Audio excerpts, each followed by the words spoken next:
A Auditoria Cidadã trabalha há 17 anos investigando a dívida pública, em âmbito federal, em âmbito dos estados, em âmbito de municípios, da América Latina, principalmente a dívida do Equador, onde participamos intensamente da auditoria convocada pelo presidente da República, países europeus, onde participamos também de auditoria oficial convocada pelo presidente do Parlamento grego.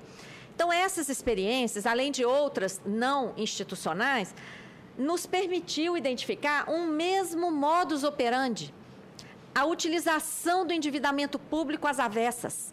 Aquele endividamento público que a gente aprende nos livros, como um instrumento que vem financiar os orçamentos públicos, isso é gota d'água no oceano.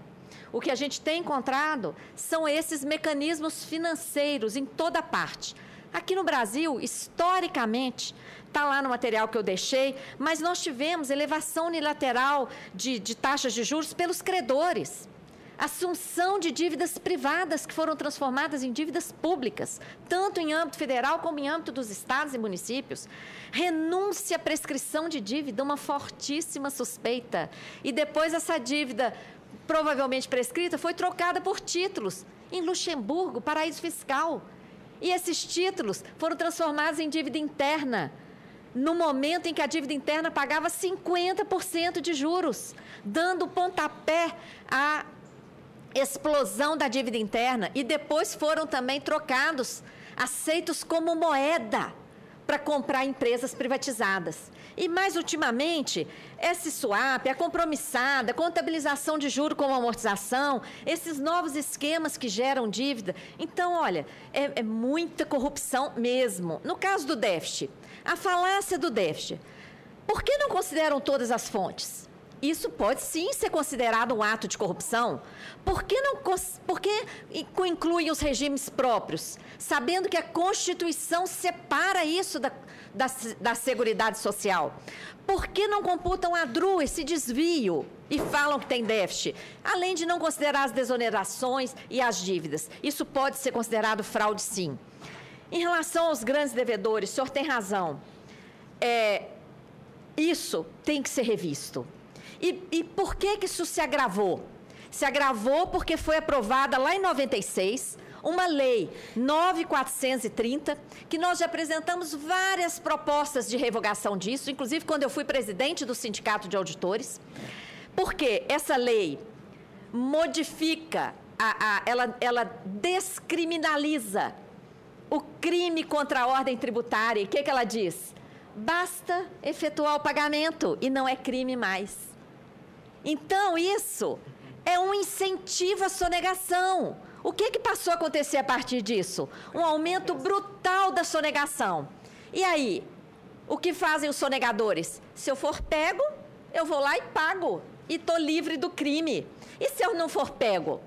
Está aí o crime perfeito. Então, essa descriminalização do crime contra a ordem tributária por meio do mero pagamento é crime. Apropriação indébita, no caso das contribuições, é ainda mais grave, porque as contribuições não saem do bolso do empresário, elas são cobradas sobre o consumo, elas são cobradas sobre a folha de pagamento. Então, quando elas deixam de ser repassadas, isso é apropriação indébita. Deixou... Um minuto. Vou concluir. Deixou vai lá, depois faz o pagamento, deixa de ser crime. Então, tem que modificar essa 9.430, tá? A questão da questão colocada também, o senador perguntou, questão de expertise, a queda da arrecadação e o aumento da dívida ativa do INSS, eu não diria isso. Até porque o nível, a qualidade dos auditores, tanto da Previdência, que se tornaram auditores da Receita Federal do Brasil, é inquestionável. O problema é o seguinte, quando fizeram a fusão, nós, do Sindicato de Auditores, éramos contra. Nada a ver com a qualificação dos auditores da Previdência, que estão altamente qualificados. É porque nós já prevíamos que esse era um passo em direção ao fim da Previdência Social. Eu deixo aqui uma pergunta no ar. Será que, se não tivesse havido a fusão, Será que se os auditores fiscais da Previdência Social estivessem lá dentro do Ministério da Previdência Social até hoje, será que o governo teria conseguido esquartejar e acabar com o Ministério da Previdência? Eu creio que não.